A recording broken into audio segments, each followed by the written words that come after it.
하나님 말씀 출애굽기 11장 4절에서 10절 말씀입니다. 함께 읽도록 하겠습니다.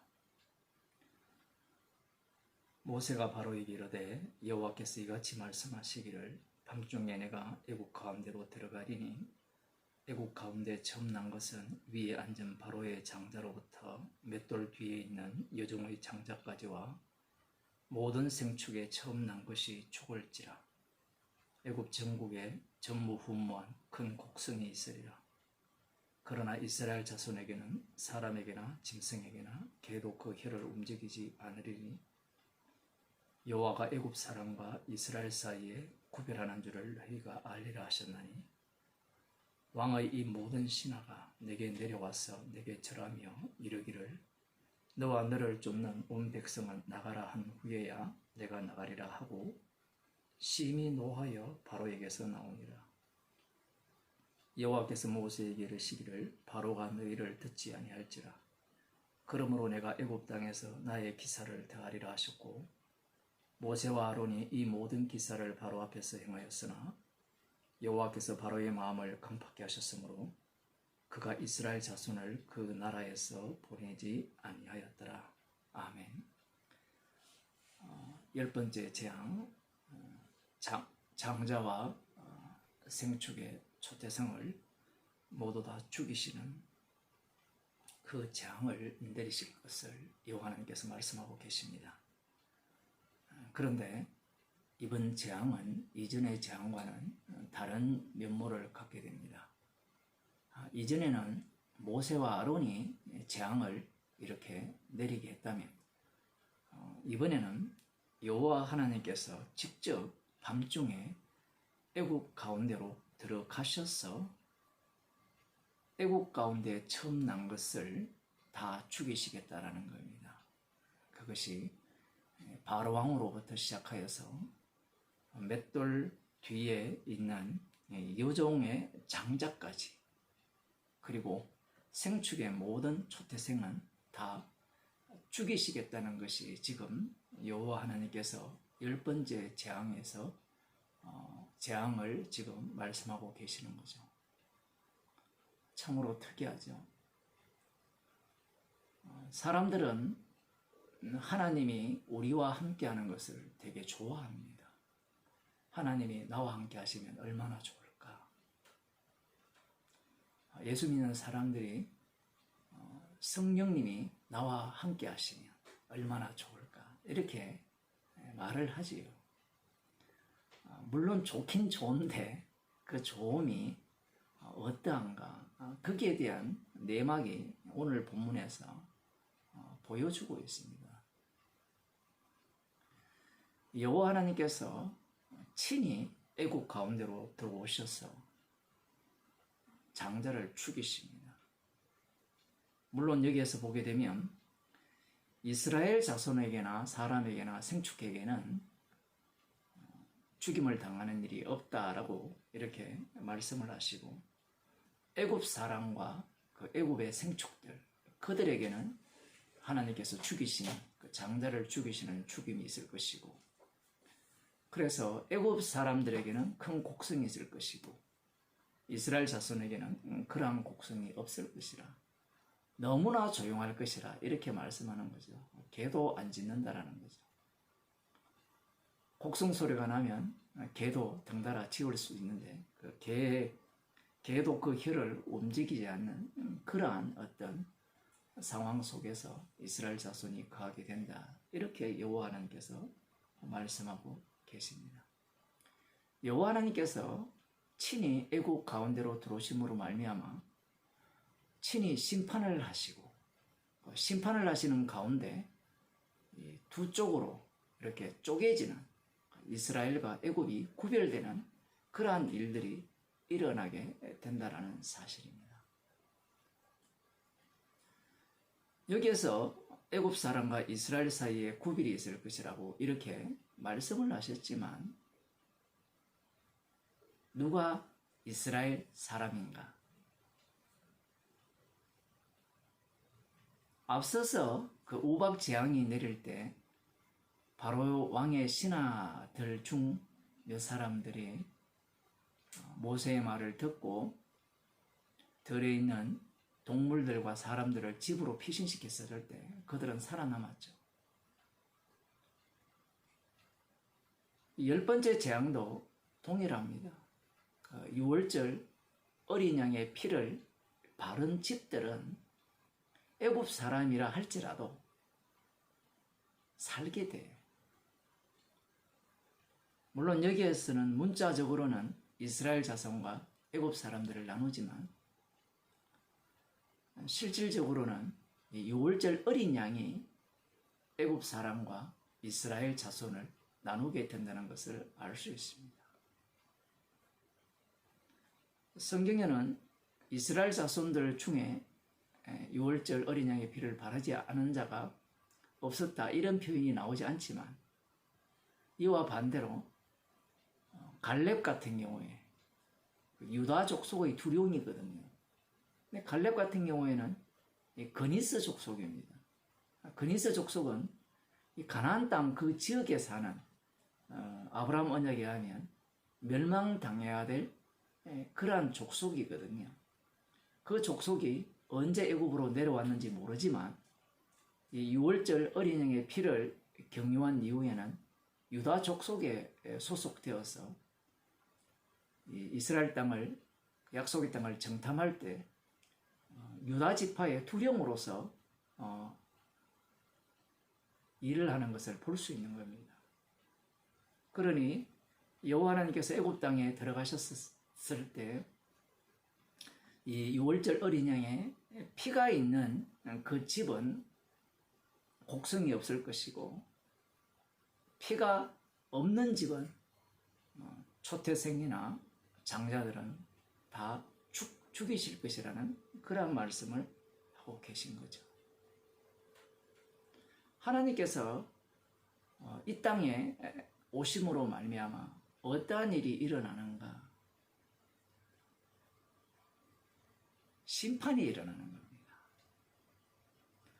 자, 이 본문을 유대인들이 보게 된다면 어떤 생각을 갖게 될까요? 오늘날 교인들도 마찬가지죠. 우리 자신을 이스라엘 자손 편에 둡니까? 안 그러면 바로왕 편에 둡니까? 이스라엘 자손이 멸망당한 이유는 출애굽기 11장 오늘 우리가 읽은 4절에서 10절 말씀을 읽을 때 자신들을 바로왕 편에 애굽 편에 둔 것이 아니라 이스라엘 자손 편에 두었기 때문에 심판받은 거예요. 오늘날 교인들도 마찬가지죠. 이 본문을 읽을 때 신나게 읽을 수 있잖아요. 나는 나의 장자가 죽었다는 것은 다 심판받아 지옥 가도 마땅하다라는 말씀인데 나는 바로왕과 다르고 나는 이스라엘 자손이다 라는 그러한 안목으로 이 본문을 본다라는 겁니다. 만약에 그렇게 본다면 예수님을 십자가에 못 박아 죽인 유대인들과 다를 바 없는 성경 해석법을 갖고 있다라는 거죠. 이사야 7장을 보게 되면 우리들이 잘 아는 아주 유명한 그 말씀이 나오죠. 임마누엘이라는 말씀이 등장합니다. 여호와 하나님께서 이사야 선지자를 그 아하스 왕에게 보내셔서 이 아람과 북이스라엘 연합군은 연계나는 두 부적갱이에 불과하니 두려워하지 말고 아수르를 의지하지 말라. 여호와 하나님께서 그들을 치실 것이다. 이렇게 말씀을 하시면서 징조를 구하라 이렇게 말을 했습니다. 그런데 아하스 왕은 나는 여호와를 시험하지 않겠다라고 하면서 징조를 구하지 않겠다라고 합니다. 그때 이사야 선지자가 한 징조를 이렇게 알려줍니다. 그러므로 주께서 친히 징조로 너희에게 주실 것이라. 보라, 처녀가 잉태하여 아들을 낳을 것이요 그 이름을 임마누엘이라 하리라. 그가 악을 버리며 선을 택할 줄 알 때에 미쳐 버터와 꿀을 먹을 것이라. 대저 이 아이가 악을 버리며 선을 택할 줄 알기 전에 너의 미워하는 두 왕의 땅이 패한 바 되리라. 여호와께서 에브라임이 유다를 떠날 때부터 당하여 보지 못한 날을 너와 내 백성과 내 아비 집에 임하게 하시리니 곧 아수르 왕의 오는 날이니라. 이 말씀의 의미가 무엇인가 하면 아하스 왕이 징조를 구하지 않으니까 친히 하나님께서 징조를 주시죠. 처녀가 잉태하여 아들을 낳을 것이요 그 이름을 임마누엘이라니라. 임마누엘이라는 것은 하나님이 우리와 함께 하신다라는 거예요. 정말 놀라운 말씀은, 놀라운 것은 이거죠. 하나님이 우리와 함께하는 그 아들이 등장하면 살 수 있다라는 겁니까? 죽는다라는 겁니까? 하나님이 우리와 함께 한다면 유다가 멸망당해야 돼요? 구원받아야 돼요? 구원받아야 되죠. 우리의 상식으로는. 놀랍게도 이 당시에 처녀가 잉태하여 아들을 낳았겠죠. 물론 이 처녀가 마리아와 같은 처녀는 아닙니다. 어쨌든 하나님이 우리와 함께 한다는 그러한 어떤 아이가 등장했을 때 지금 남유다는 아수르의 이스라엘, 북이스라엘도 마찬가지지만 남유다도 멸망을 당할 것이라는 겁니다. 궁극적으로. 물론 이 내용은 남유다에 대한 구원을 말씀은 하시지만 최종적으로는 심판을 지금 담고 있는 거예요. 마태복음 1장을 보게 되면 우리들이 잘 아는 그 21절에 아들을 낳으리니 이름을 예수라 하라. 이는 그가 자기 백성을 저희 죄에서 구원할 자이심이라 하니라. 이 모든 일에 된 것은 주께서 선지자로 하신 말씀을 이루려 하심이니 가라사대 보라 처녀가 잉태하여 아들을 낳을 것이요 그 이름을 임마누엘이라 하리라 하셨으니 이를 번역한즉 하나님이 우리와 함께 계시다 함이라. 이사야 7장에 의하면 아하스 왕이 징조를 구하지 않았죠. 결국은 이스라엘이 남유다도 똑같이 멸망을 당합니다. 하나님이 우리와 함께 하신다라고 했을 때는 앞서 우리가 출애굽기 11장을 살펴봤듯이 애굽 가운데로 하나님이 이렇게 들어오심으로 말미암아 애굽을 심판을 하시죠. 앞서서 예수라는 이름이 그가 자기 백성을 저희 죄에서 구원할 자이심이라 라고 말씀을 하신다는 것은 이미 모든 인간들은 죄 중에 있다는 겁니다. 죄 가운데 있다는 것은 모두가 다 심판을 받아 마땅하다는 거예요. 하나님이 우리와 함께 하시다라고 했을 때는 이미 세례 요한이 소개했듯이 예수님이 오신 것은 심판하러 오셨거든. 그러면 자기 백성을 저희 죄에서 어떻게 구원하느냐? 그 심판 속에서 그 심판을 십자가와 함께 받게 하시고 그 죄를 용서하시고 구원하신다라는 말씀입니다.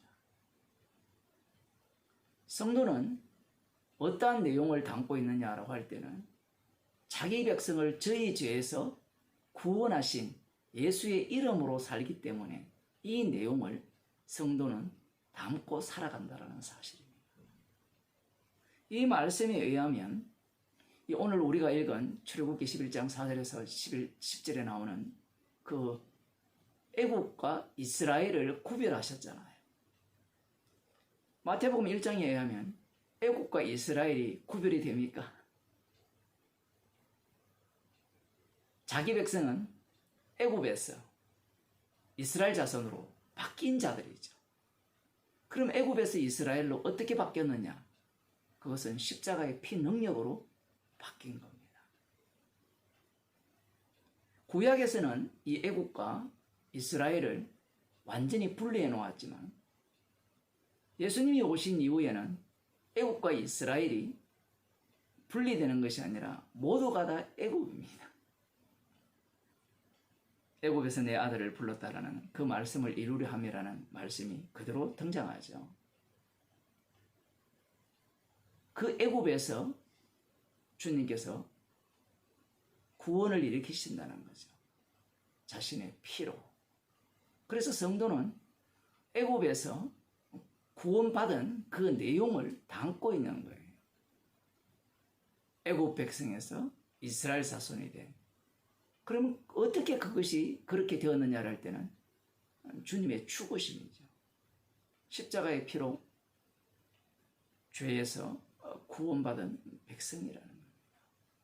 예수님께서 떠나실 때 성령을 보내주신다고 하시죠. 또 다른 보혜사를 보내주신다고 약속하시고, 그 보혜사가 오면 죄에 대해서, 의에 대해서, 세상 임금에 대해서 책망한다라고 말씀을 하셨습니다. 성령이 오셨다라는 것은, 우리 가운데 가신다는 것은 주님이 우리와 함께 동행한다라는 겁니다. 주님이 우리와 함께 하신다라는 것은 하나님이 우리와 함께 하신다는 거죠. 그 임마누엘 하나님이 예수라는 이름과 함께 우리 가운데 함께 한다는 겁니다. 그러면 성도의 모습은 항상 어떤 모습을 띠게 되느냐라고 할 때는 죄에서 구원받는 모습을 성도는 보인다라는 사실이에요.